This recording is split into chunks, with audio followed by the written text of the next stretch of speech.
What is Nintendo's master plan when it comes to Xenoblade Chronicles X Definitive Edition, and what are they planning for Monolith Soft as we head into the new generation of Nintendo systems? We're going to talk about that and a bit more in just a bit, but before we get into it, what's good everyone? OJ here. Welcome back to another video. Please make sure you hit that like button, subscribe if you're someone new, and click that notification bell to get all of my Nintendo Switch RPG videos and more first. And also make sure you subscribe because we are giving away one digital copy of Xenoblade Chronicles X Definitive Edition. As we get closer to the release, we'll have more information, so I do appreciate that. Now let's go ahead and jump right into the discussion because I think it's fascinating. I've been combing through a lot of the comments on Twitter and on other social media as well, community pages, in addition to my own channel here, about what you guys are saying the most about Xenoblade Chronicles X Definitive Edition. Many of you guys have never played a Xenoblade game. Many of you guys have never played this Xenoblade game because this one was on Nintendo's worst selling main home console of all time and the Nintendo Wii U. And some of you guys are questioning exactly what's going on with this. Why did they wait so long for those who do play Xenoblade Chronicles games? And if you've played the games throughout the life of the Nintendo Switch, what's going on with this? Why are they waiting so long, and what's happening with it? Because there's a variety of exciting, or at least potentially incredibly exciting things that could be happening. Now, if you missed my video the other day, I talked about how Nintendo's Nintendo Switch Online playtest could be testing out something new for Xenoblade Chronicles X Definitive Edition because of the online multiplayer. It's confirmed to have 1 to 32 players online for Xenoblade Chronicles X Definitive Edition, but in the Wii U version, you could group up with up to 32 players, but really only go out on missions with 4 people. Then you can also borrow people's other team members for support in the single player game. It was a cool little system, but definitely a little bit disconnected from the overall experience. Could the NSO playtest be testing out some things to really revamp and reshape the online multiplayer for Xenoblade Chronicles X? I think that could be part of it, but it might be part of the overall bigger scheme for this game and Monolith Soft going forward. Now we know that Nintendo has greatly expanded Monolith Soft since they've acquired them back in the mid-2000s. They went from a small 30 to 50 person studio or so to a sprawling 200 plus development team that's spread out across multiple locations and helps out with Nintendo's biggest games like Splatoon and Animal Crossing and The Legend of Zelda. But what's the plan heading into this next generation? Because with a bigger, badder system when it comes to specs and all that, comes increased development costs, comes increased expectations, and comes increased team size like we've seen with Monolith Soft. So I think that Xenoblade Chronicles X Definitive Edition is absolutely a little bit of a test on a variety of different things for Monolith Soft. One, actually making an online game in this gen. They have not done that yet. They've helped out with support, but they are the lead when it comes to Xenoblade Chronicles X Definitive Edition. And if you look at the trailer, clearly they're making some nice upgrades and improvements. The color palette and scheme looks completely different, not so washed out as before. They've obviously revamped the faces a bit, and they're going to be tweaking a number of things as well with quality of life features like Nintendo has put out there. But I think that this could also be the precursor to what they're going to be doing with their next major game. Now, some people feel that it could be a new IP.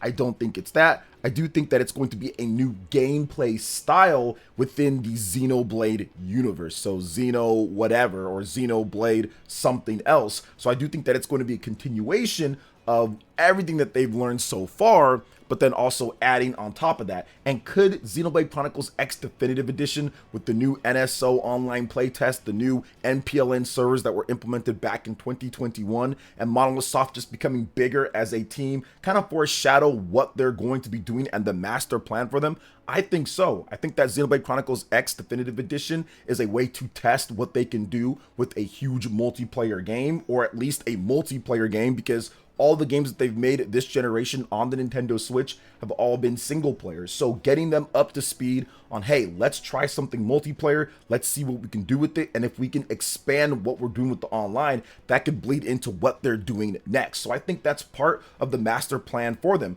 Also, maybe having more of a hand when it comes to the support studios with big games like Splatoon and other big titles, Animal Crossing, that all have online multiplayer too. So these are things that I think that Monolith Soft is getting shaped up and set for, in addition to Nintendo having a plan for them to transition into this next generation. Nintendo is pushing more and more when it comes to online and their games, but I think that they're going about it in a little bit of a different way than what you saw with Microsoft and Sony. Sometimes for the good and sometimes for the bad. And right now you're seeing some of the bad with it overall with some of the games, to where, yeah, they don't have as many features and they're kind of playing catch up. And even with this NSO online playtest, they're testing out things that probably should have been done and implemented a long time ago, but Nintendo was so far behind when it comes to the online play. But I always say better late than never when it comes down to it. Now, there's still quite a bit of time left for Nintendo to execute on what's happening here, and I'm very much looking forward to seeing how it all comes together.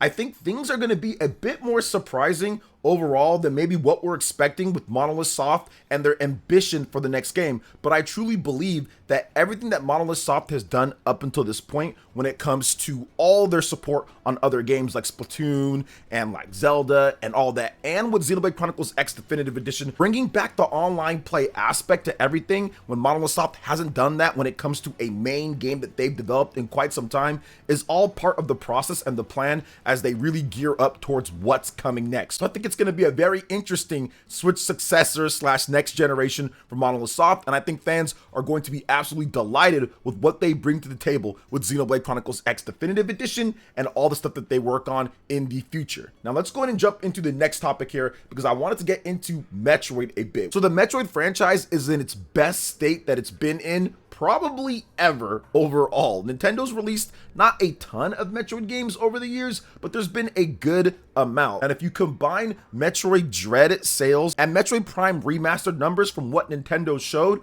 then you can see that there is about, I would say, 1 million units, a little bit under that, that is unaccounted for when it comes to Nintendo's own chart with Metroid franchise sales on the Nintendo Switch compared to the Wii U and 3DS. They had this nice chart here. If you haven't seen it, I did talk about it in a previous video, but essentially they showed how the Nintendo Switch has helped explode the Switch effect. They're essentially showing the Switch effect right here with a variety of different franchises from Kirby, Pikmin, Xenoblade, and of course, Metroid. And even if you look at it, 3D Mario, Zelda, it's a variety of franchises where the Nintendo Switch has exploded the popularity of said games. So if you kind of hone in and focus on what's happening with Metroid, they say that the game has sold about 5 million, a little bit under that when it comes to the franchise's sales on the Switch. This is retail games. It's not like digital downloads or anything like that compared to like Wii U, 3DS or anything, but just the retail titles, physical and digital.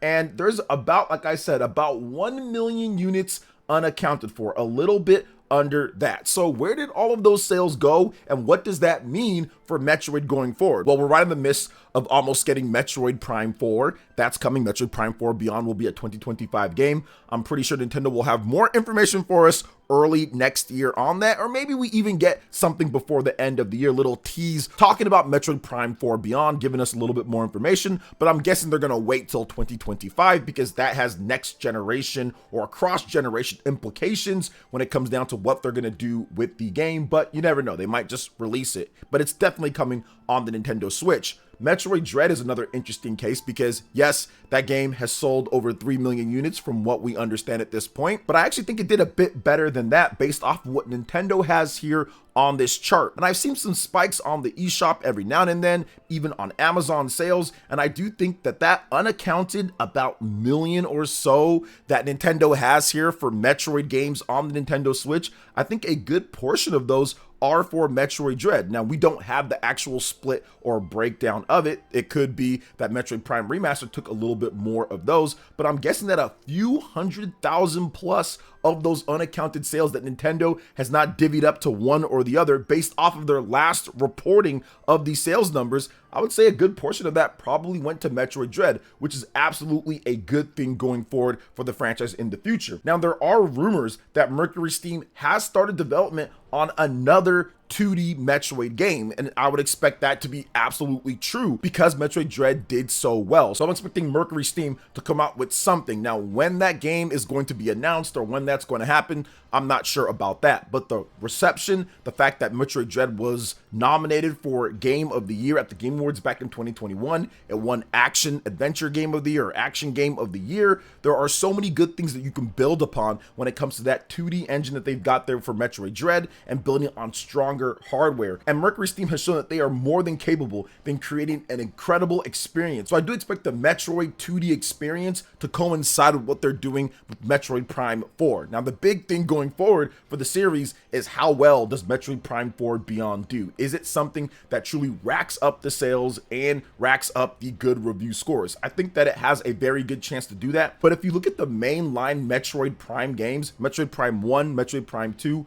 Metroid Prime 3, all of those did fantastic in scores and were million-plus sellers. So I think that the next step for them is to somehow market it and get it to where it can potentially be a 4-5 million unit seller. I think that's where Metroid Prime 4 needs to go if they want to go beyond, no pun intended, what Nintendo's used to with the Metroid sales. Now, Dread was an excellent thing to bring Metroid to more of the forefront, essentially going triple platinum with those 3 million sales. That's definitely good, but this franchise is so good, I feel that it can go even better than what we've seen so far. So I'd expect Metroid Prime 4 Beyond and what they do next to take things to the next step. But one thing Nintendo has to figure out before the next 2D Metroid comes is exactly when they're going to release that, because if it's going to be a Switch successor title only, then obviously the install base is not going to be where Metroid Prime Remastered and Metroid Dread had their own install base. So I would expect the next 2D Metroid game to come a number of years